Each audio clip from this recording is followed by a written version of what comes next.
आंखों में जलन, सांस में तकलीफ, प्रदूषण में घुटते दिल्ली वाले और झाग यमुना की कहानी। साथियों, बात बहुत गंभीर है और गंभीरता से सोचते सोचते 40 से 50 साल बीत चुके हैं, मगर नतीजा आपके सामने है। धुआं धुआं होती दिल्ली और झाग झाग होती यमुना। 80 का दशक, रोटी कपड़ा और मकान की तलाश में भारत, और तभी इस सब के बीच दुनिया के सारे शहरों को पीछे छोड़ते हुए दिल्ली बनती है दुनिया की सबसे प्रदूषित सिटी। 1 नवंबर 2024, day after Diwali celebration, Delhi की एयर क्वालिटी हजार्ड्स लेवल पर पहुंच जाती है। और इस हजार्ड लेवल की मेन वजह है PM10 और PM2.5 यानी कि पार्टिकुलेट मैटर। दरअसल PM2.5 गैसोलीन, डीजल और फ्यूल के जलने से एयर में मिक्स होता है। PM10 construction site, land filling, कृषि, फॉरेस्ट फायर, इंडस्ट्रियल डस्ट आदि से हवा में मिक्स हो जाता है। इसका डायमीटर जो होता है वो ह्यूमन हेयर, जो आदमी का बाल होता है, उससे भी बहुत कम होता है। अब बात आती है हेल्थ हजार्ड्स की। ये पार्टिकल्स इतने डेंजरस होते हैं, इससे हार्ट डिसीज, आपका lungs infection, early death, asthma और ब्रीथिंग में डिफिकल्टी जैसी बीमारी, और इन बीमारियों का अल्टीमेट रिजल्ट डेथ। ये पार्टिकल्स मैटर्स घरों के अंदर भी बहुत आसानी से प्रवेश कर जाते हैं। Central pollution control board CPCB की बात करें तो उनके अनुसार दिल्ली के पॉल्यूशन की मेन सोर्स जो है यही पार्टिकल्स हैं। इन पार्टिकल्स की एयर में प्रेजेंस मेजर करने के लिए बेसिकली हम एयर क्वालिटी इंडेक्स का इस्तेमाल करते हैं। एयर क्वालिटी इंडेक्स का फर्स्ट टाइम इस्तेमाल जो हुआ था वो अमेरिका की एनवायरमेंट प्रोटेक्शन एक एजेंसी है, उसने सन 1980 में किया था, जिससे यह बता दिया जाता था कि जो पर्टिकुलर रीजन की हवा है और एक पर्टिकुलर टाइम पीरियड में उसमें कितनी हेल्दी हवा थी और कितनी अनहेल्दी हवा थी। भारत में यही काम एयर क्वालिटी इंडेक्स करती है, जो 17 सितंबर 2014 में CPCB के द्वारा बनाई गई थी। अब साथियों, NAQI का एयर क्वालिटी क्लासिफिकेशन समझते हैं। अगर साथियों AQI 0 से 50 तक है तो इसको हम बेस्ट मानते हैं कि ये बहुत अच्छा हमारे स्वास्थ्य के लिए।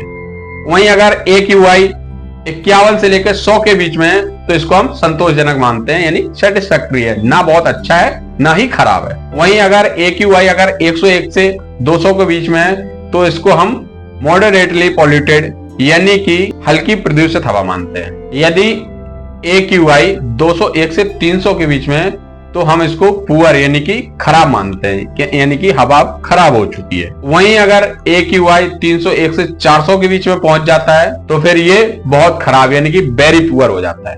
वहीं अगर 401 से 500 के बीच में हो गया कहीं AQI तो इसको खतरनाक माना जाता है, यानी कि ये बहुत डेंजरस हो चुका है, इसमें जीवन यापन करना बहुत डिफिकल्ट हो जाएगा। ये सिचुएशन साथियों दिल्ली में 1 नवंबर 2024 को कई जगहों पर थी कि AQI 400 के पार चला गया था। मतलब समझे साथियों, तो बहुत ही सेवर कंडीशन यानी कि बहुत ही खराब स्थिति में पहुंच गया था। बहुत सारे फैक्टर्स हैं जो रिस्पॉन्सिबल हैं दिल्ली की इस कंडीशन के लिए। दिल्ली की जो जियोग्राफिकल कंडीशन है वो एक वैली के समान है, जो मलबा, दक्कन, पहाड़ और अरावली के बीच बनती है। इसी रीजन से अक्टूबर और नवंबर में जो नॉर्थ वेस्ट से ठंडी हवाएं दिल्ली की ओर प्रवेश करती हैं और उसी समय नॉर्थ ईस्ट से मानसून की वापसी दिल्ली में ब्लॉकेज क्रिएट कर देती है। जब ये दोनों हवाएं आपस में टकराती हैं तो दिल्ली में ब्लॉकेज बन जाता है। कम टेम्परेचर और लो विंड स्पीड की वजह से एयर में पार्टिकल सस्पेंशन बढ़ने लग जाते हैं। इसी समय हरियाणा, पंजाब और यूपी वेस्ट में पराली यानी कि स्टबल बर्निंग से स्मोक क्रिएट हो जाता है और वो पार्टिकल दिल्ली की एयर में मिल जाते हैं। और फिर दिल्ली के 300 किलोमीटर की रेडियस में जो इंडस्ट्रियल एरिया है वो भी अच्छा खासा पॉल्यूशन कंट्रीब्यूट कर देता है। इतना पुराना और बड़ा शहर होने के बाद भी पुअर वेस्ट मैनेजमेंट की वजह से ओपन बर्निंग भी बहुत ज्यादा हो जाती है। Vehicular pollution, thermal plant, construction site, ये भी दिल्ली के पॉल्यूशन के लिए बहुत बड़े जिम्मेदार हैं। रीजन पता है लेकिन फिर भी पिछले 40 साल से दिल्ली के पॉल्यूशन के लिए कोई सॉल्यूशन नहीं निकाला गया। दिल्ली गवर्नमेंट और सेंट्रल गवर्नमेंट तो हमेशा से ब्लेम गेम खेलती रहती है। दिल्ली के मालिक हम हैं, दिल्ली के मालिक ये लोग नहीं है। इसके बीच में फंसी है तो वो है दिल्ली की जनता। तो साथियों, फाइनली ये है कि सॉल्यूशन तो हमें और आपको ही करना है। जैसे ग्रीन रेवोल्यूशन की वजह से किसानों को धान और गेहूं की फसल करने के लिए मजबूर किया गया, तो वापस किसानों को मिक्स क्रॉप कल्चर की ओर जाना पड़ेगा ताकि हरियाणा और पंजाब का वाटर लेवल भी बच जाए और सॉइल हेल्थ भी। दिल्ली में प्राइवेट व्हीकल की बेसिक नीड समझना है, जो कि एक जगह से दूसरी जगह जाना है, ना कि लग्जरी या स्टेटस का शो ऑफ। और ट्रांसपोर्ट के लिए तो मेट्रो और पब्लिक ट्रांसपोर्ट का इस्तेमाल करें और वेस्ट मैनेजमेंट पे तो स्पेशली फोकस करें।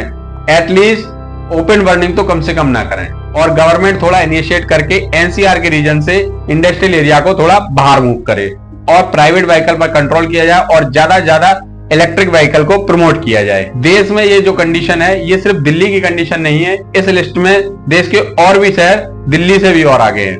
कंडीशन मुंबई, कलकत्ता, कानपुर और पूरे एनसीआर की खराब है और इनके नतीजे भी बहुत भयानक हैं। आप लोगों ने देखा होगा नवंबर 2017 में यमुना एक्सप्रेसवे पे किस प्रकार से 24 गाड़ियां लगातार टकरा गई थी और कितने लोगों की डेथ हुई थी। ऐसे ही 2022 में दिसंबर में जो इंडिया श्रीलंका का टेस्ट मैच चल रहा था, उसमें आपने सिचुएशन देखी थी किस प्रकार से फॉग ग्राउंड में आ गया था। बिल्कुल दिल्ली में अस्थमा और बहुत सारी रेस्पिरेटरी डिसीज। साथ ही साथ यमुना का झाग बताता है कि संसाधनों की अति हो चुकी है। पैसा बहुत कमाया जा सकता है, विकास आज नहीं तो कल हो ही जाएगा, लेकिन पानी, हवा और लाइफ की कॉस्ट पर होने वाले डेवलपमेंट को भोगने वाला भी तो कोई होना चाहिए, क्योंकि इतना पॉल्यूशन है, पब्लिक बचेगी ही नहीं। प्रकृति लगातार इशारा कर रही है, वक्त रहते समझ जाएं, नहीं तो हम भी बहुत एडवांस होके हड़प्पा और सिंधु घाटी की सभ्यता की तरह इतिहास में दर्ज होकर रह जाएंगे। साथियों, अगर कोशिश की जाए तो दिल्ली बेस्ट तो हो सकती है।